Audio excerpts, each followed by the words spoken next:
보쌈의 거꾸로 한국사 시즌4 그 27번째 시간입니다.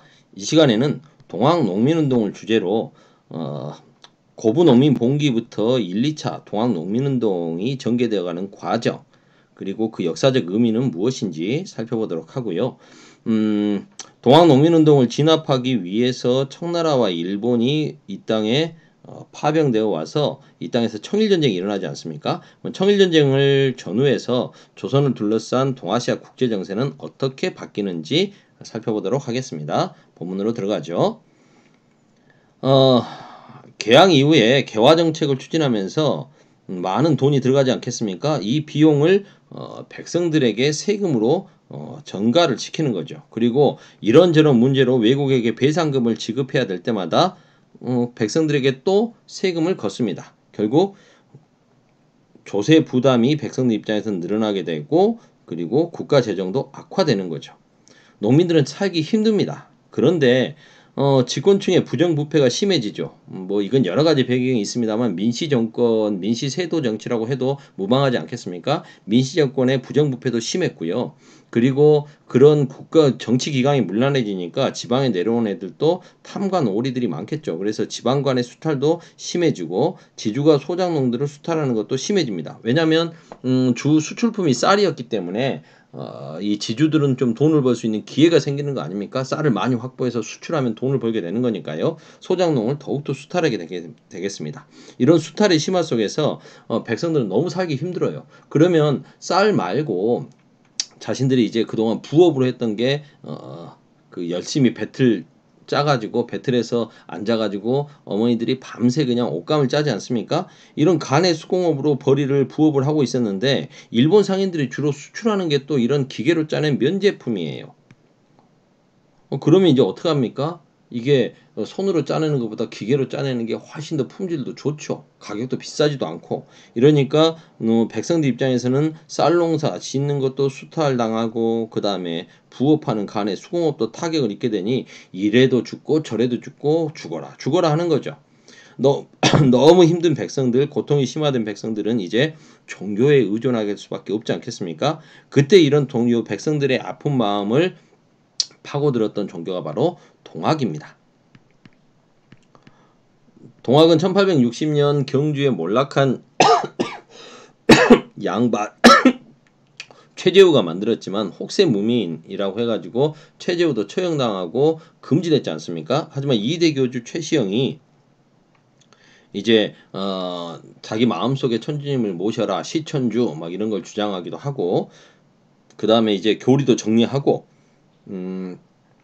동경대전이나 용담유사와 같은 기독교로 따지면 성경책이나 찬송가 같은 거죠. 이런 것도 만들고, 그리고 포접제라는 제도를 통해 가지고 교세를 더욱더 확산시켜 갑니다. 그래서 전라도와 충청도 지역까지 교세가 굉장히 커진 거죠. 경상도에서 시작해서 전라도, 충청도까지 삼남지방에 쫙 퍼져갑니다. 이제 어느 정도 교세가 이렇게 커지자 동학 교도들은 이제 자신들의 그 종교 창시자 최재우가 억울하게 죽었으니 교조를 신원을 회복시켜달라라는 운동을 펼치게 되는 겁니다. 이건 일종의 종교 캠페인이죠. 교조 신원운동.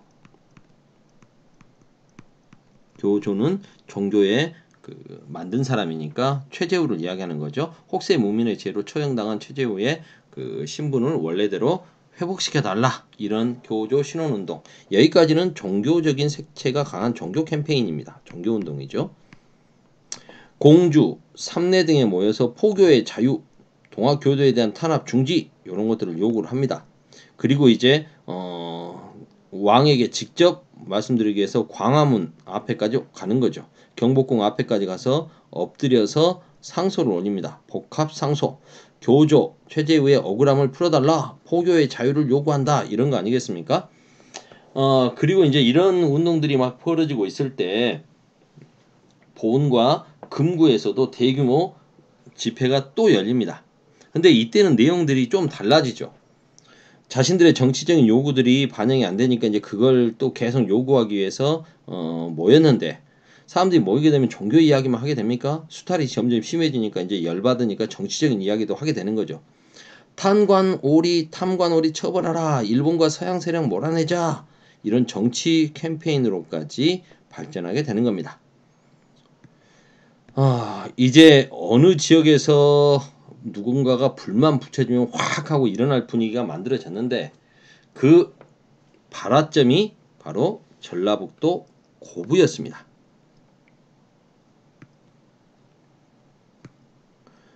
고부. 지금은 여러분들 고부군, 전북 고부군 하면 작은 지역이니까 여러분들 별로 거기가 왜? 라고 할지 모르겠지만 당시에는 한강 이북에서는 평안감사가 최고고 한강 이남에서는 고부군수가 최고라라는 말이 있었습니다. 우리나라에서 유일하게 그 지평선이 보인다고 하는 그 호남평야 일대 지역, 여기가 바로 고부군이었습니다. 당시에는. 그러니까 엄청나게 많은 수확을 거둘 수 있는 만큼 잘만 하면 그쪽으로 간 지방과는 엄청나게 많은 돈을 해먹을 수가 있다는 거죠. 이때 고부군수로 간 애가 조병갑이라고 하는 자입니다.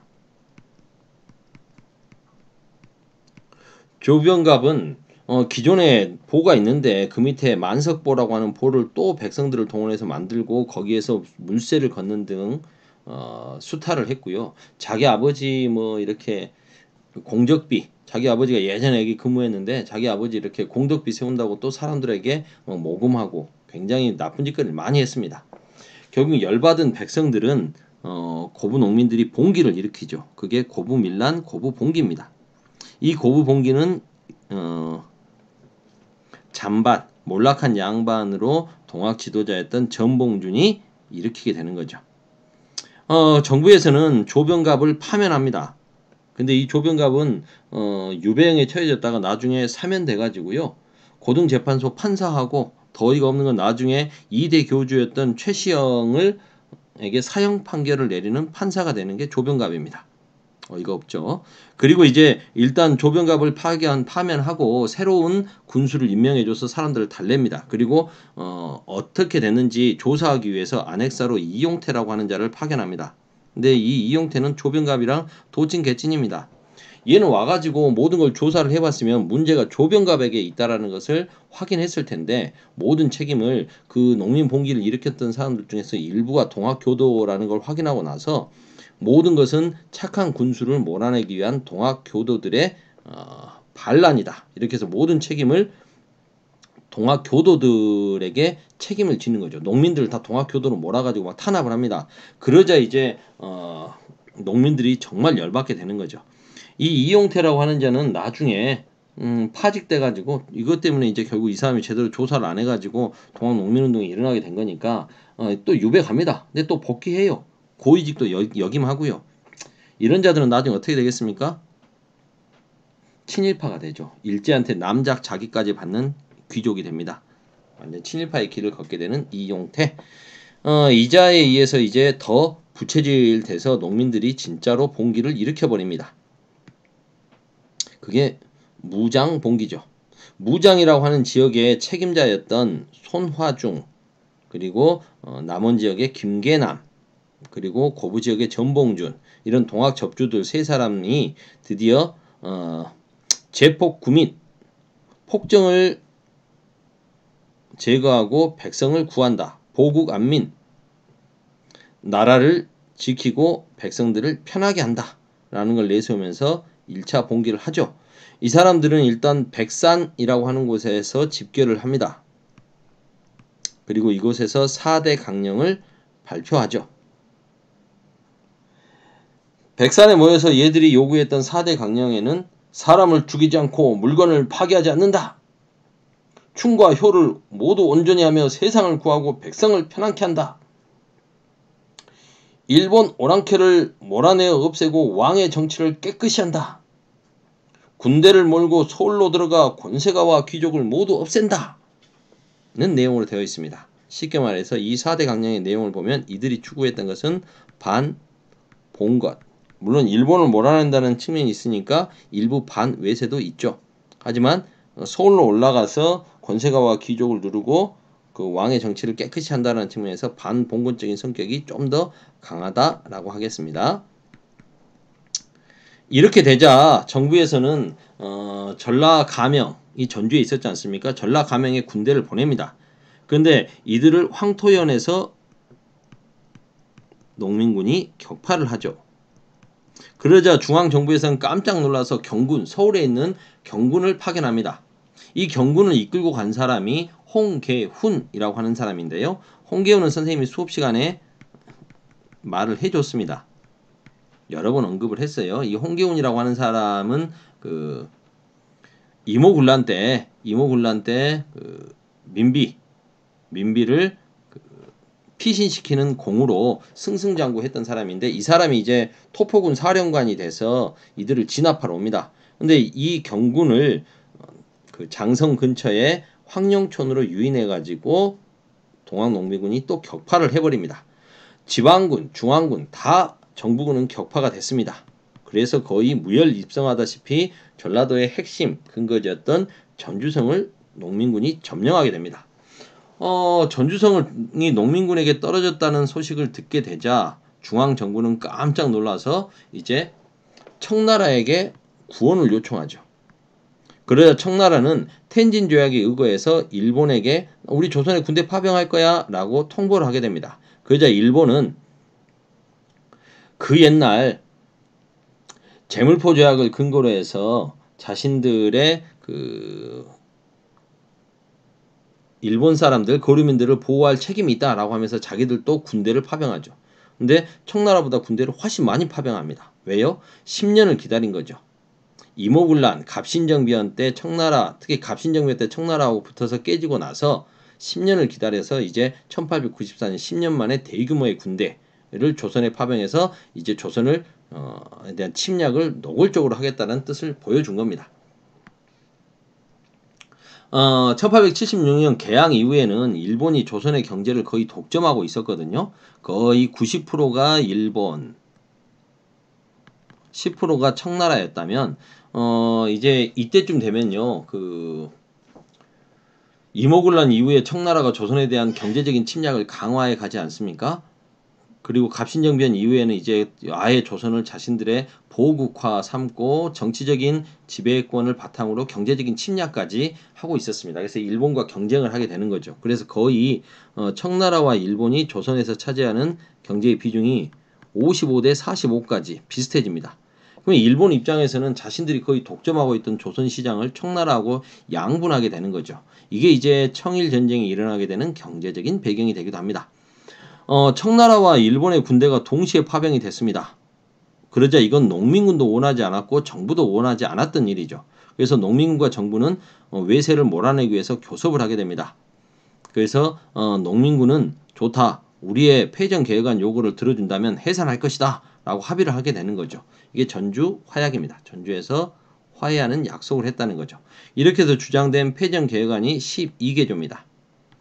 정부는 이 패전 개혁안을 이제 개혁하겠다고 약속을 했습니다. 그래서 정부는 교정청이라는 걸 설치해서 정치를 바로잡는 기구죠. 교정청을 설치해서 개혁을 추진해 가고, 농민군은 집강소를 설치해서 전라도에 54개의 집강소를 설치해서 직접 패전 개혁에 나서게 됩니다. 노비, 해방, 부채, 탕감 등의 정책을 막 추진하고, 그동안 백성들을 괴롭혔던 농민들을 괴롭혔던 그 양반들을 혼내주기도 하죠. 이렇게 하고 있었는데, 그러면 이제 정부 입장에서는 전주 화약이 맺어졌고 농민군이 해산했기 때문에 농민군을 진압하기 위해서 왔던 청나라의 군대가 있을 필요가 없어지고, 거류민 보호한다는 명분으로 왔던 일본군도 좀 있을 필요가 없죠. 그래서 그들에게 철수를 요구합니다. 그런데 일본은 철수 요구를 거부하죠. 오히려 청나라에게 우리 이번 기회에 조선을 군사적으로 점령하고 같이 조선을 공동으로 관리하면서 지배합시다. 보고 공동으로 조선을 경영하자. 조선의 말로는 조선의 개혁을 같이 해봅시다. 이렇게 이야기하는 거죠. 뜬금없죠. 청나라 입장에서는. 청나라는 이미 조선은 자신들의 보호국이라고 생각하고 있는데 일본과 그걸 나누어서 가질 필요가 없지 않습니까? 거부합니다. 거부하고 빨리 가자라고 요구하는 거죠. 그러자 일본은 운영궁에서 정치적으로 이미 그 은퇴를 한 흥선대원군을 강제로 경복궁에 끌고 와서 앉혀놓고 흥성대원군을 얼굴마담으로 내세워서 개혁을 추진하겠다고 하는 거죠. 경복궁을 점령하고 개혁을 추진하는 겁니다. 이렇게 되니까 이제 그렇게 하면서 동시에 청나라 아산만에 있던 청나라 해군을 공격해서 청일전쟁을 도발하게 됩니다. 상황이 이렇게 되자 그동안 군대를 해산하고 조용히 지역에서 개혁을 추진하고 있었던 동학농민군이 안되겠다, 일본군을 몰아내야 되는 거 아니냐 라고 하면서 다시 한번 규합을 하게 됩니다. 이때는 전라도 중심의 남접뿐만 아니라 충청도 지역의 북접까지도 참여하게 되는 거죠. 그래서 전라도의 남접과 지도자는 전봉준, 가장 핵심은 전봉준이고 여기에 뭐 손아중이라든가 김계남도 함께하고 있는 거고요. 북접, 충청도의 지도자는 여러분들이 잘 아시는 나중에 3.1 만세운동을 주도했던 손병희 선생님입니다. 그래서 남접과 북접이 함께 모여서 논산에서 집결해서 이제 서울로 올라가는 거죠. 그런데 이 농민군의 주력 부대가 광군과 일본군에게 패배하게 됩니다. 공주 우금치라고 하는 고개를 넘어가야 되는데요. 이 우금치 전투에서 패배를 하는 거죠. 그러면서 이제 그 다음부터는 일본군과 정부군에 의해서 동학농민군은 이제 진압당하게 됩니다. 거의 학살 수준으로 당하게 되는 거죠. 하지만 동학농민운동은 결국 실패를 했으나 반봉건 2차는 일본군을 몰아내기 위한 거였기 때문에 반외세적인 성격이 굉장히 강하죠. 그래서 반봉건, 반외세 운동으로 패전개혁안 12개조는 1차 갑오개혁에 많이 반영이 되었습니다. 그리고 동학농민운동은 실패했지만 그 잔여 세력이 남아서 항일 의병운동에 적극적으로 참여하는 등의 의의가 있죠. 이걸 그림으로 한번 확인해 보도록 하겠습니다. 선생님 그림으로 한번 정리해 드릴게요.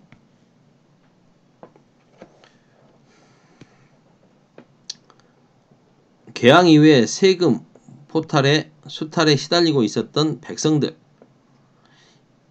동학이 퍼져가자 여기에 관심을 보이게 되는 거죠. 이대 교주 최시영이 동경대전, 용담유사 이렇게 동학의 경전을 정비하고 포접제 등으로 세력을 확산시켜 가니까 여기에 관심을 갖게 되는 겁니다. 의지할 것은 종교뿐이다 이거죠. 그런데 고부군수 조병갑이라고 하는 자가 와서 온갖 수탈을 단행하자 백성들이 봉기를 일으키죠. 이게 고부 봉기 아닙니까? 그런데 안핵사 이용태가 와가지고 제대로 조사도 하지 않고 오히려 모든 책임을 농민들에게 넘기자 이제 진짜로 농민들이 봉기를 일으키죠. 그게 바로 1차 동학 농민운동입니다.